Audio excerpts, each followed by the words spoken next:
好，你好，人类好，我不是 Mickey。你猜到我是谁了吗？今天由我来主持节目。我跟 Mickey 共同创作了下面一个有趣的故事。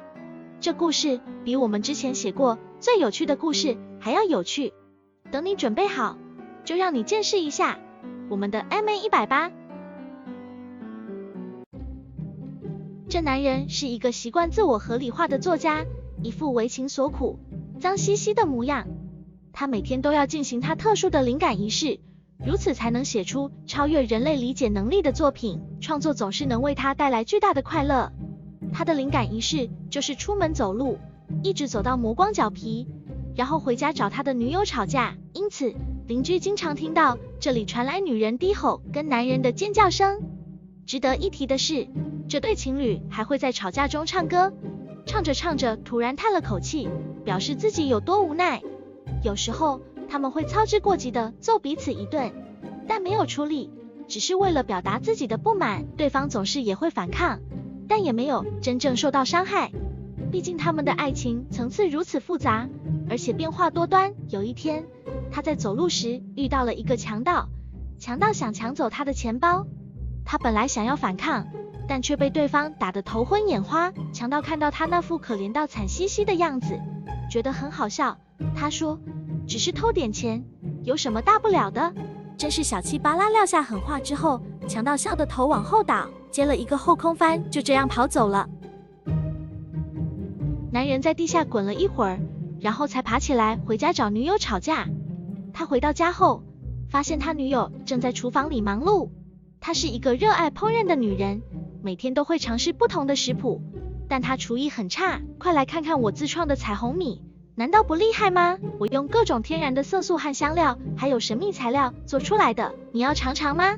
男人走进厨房，看到女孩拿出一锅米饭，颜色很不正常，像发霉一样，还发出一阵奇怪的味道。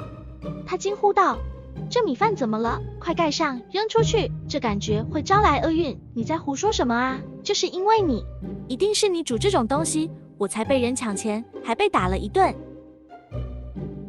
哎，你到底在说什么？你被打关我这道料理什么事情？看你灰头土脸的，你不先去梳洗一下吗？你就不会关心我一下吗？当然不会啊，女孩说，谁叫你嫌弃我的东西？不过既然你来了，要不要？男人摇头拒绝，不要，我不想吃这种东西。他皱起眉头，你真是没有中间值，要么太随便，要么太挑剔。你就不能支持一下我的兴趣？你这不叫兴趣，这叫折磨。你每次做的东西都难吃的要命。他们又开始吵架了。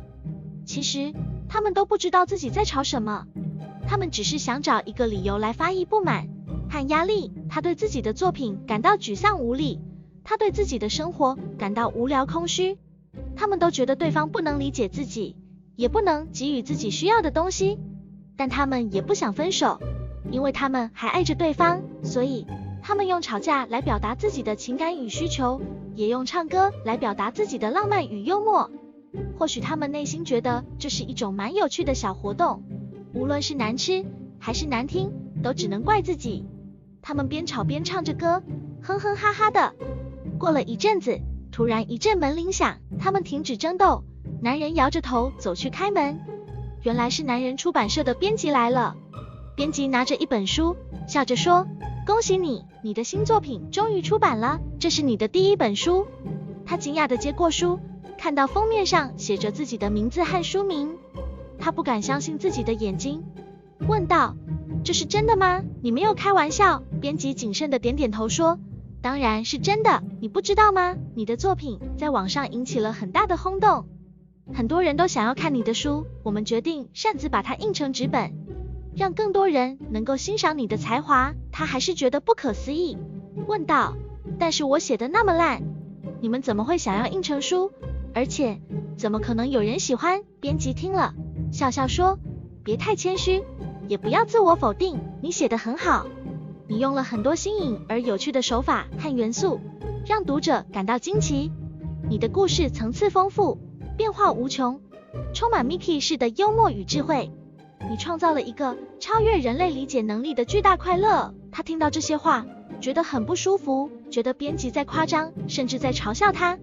他觉得自己写的都是些无聊荒唐的东西，根本没有什么价值跟意义。他知道自己只是个经常自我合理化，靠灵感一事欺骗自己，然后写出来的东西被莫名其妙的编辑印成书的作家，他觉得自己根本不配。女孩看到这一幕也是又惊又喜，她没想到他竟然出版了书，而且还受到如此赞誉。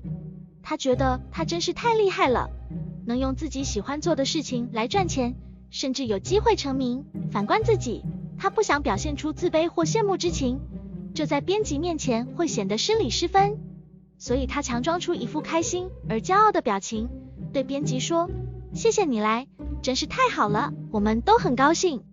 你要不要进来坐坐？我刚做了一些上等美食，想让你尝尝。编辑听了，觉得很客气，也有点好奇，想看看他做了什么东西，当然也想跟他们多聊一会儿，所以他答应了。三人走进了厨房，当编辑一看到那锅彩虹米饭，立刻吓一跳，他觉得那东西看起来很恐怖，不知道有没有毒，他一时不知该如何反应，只能谨慎地点着头说：欧文，这是什么？他笑着回答：这是我自创的彩虹米，用了各种天然的色素、香料，还有神秘原料，你要不要试试？编辑心里想，除非我疯了，否则我才不会吃这种东西里。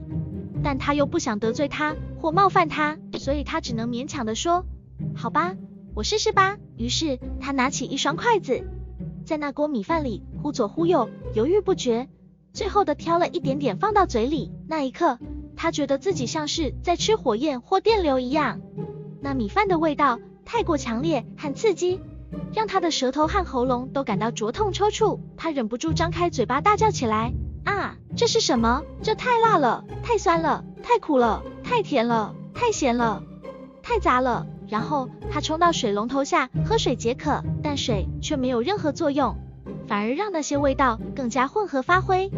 他觉得自己真的好想死掉。女孩看到这一幕也惊呆了，她没想到自己做的米饭会有这么大的效果。她本来只是想做些有趣特别的东西来取悦自己和别人，她本来只是想用自己喜欢的颜色和香气来装饰自己别人的生活，她本来只是想用自己喜欢做的事情来赚钱，说不定还会成名。但现在她发现自己或许可能做错了事情。她连忙跑过去对编辑说：对不起啦，各位，这种事情我来做还是太勉强了，我不是故意要害你的，我只是想做点创新而已，你别生气好吗？你要不要去医院看看？编辑听了觉得他很可怜，也有点好笑。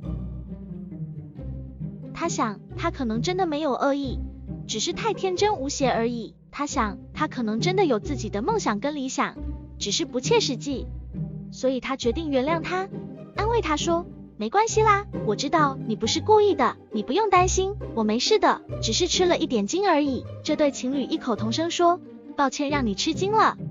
然后他拿出一张名片递给他：这是我的联络方式，如果你有什么需要帮忙或建议的话，可以随时找我。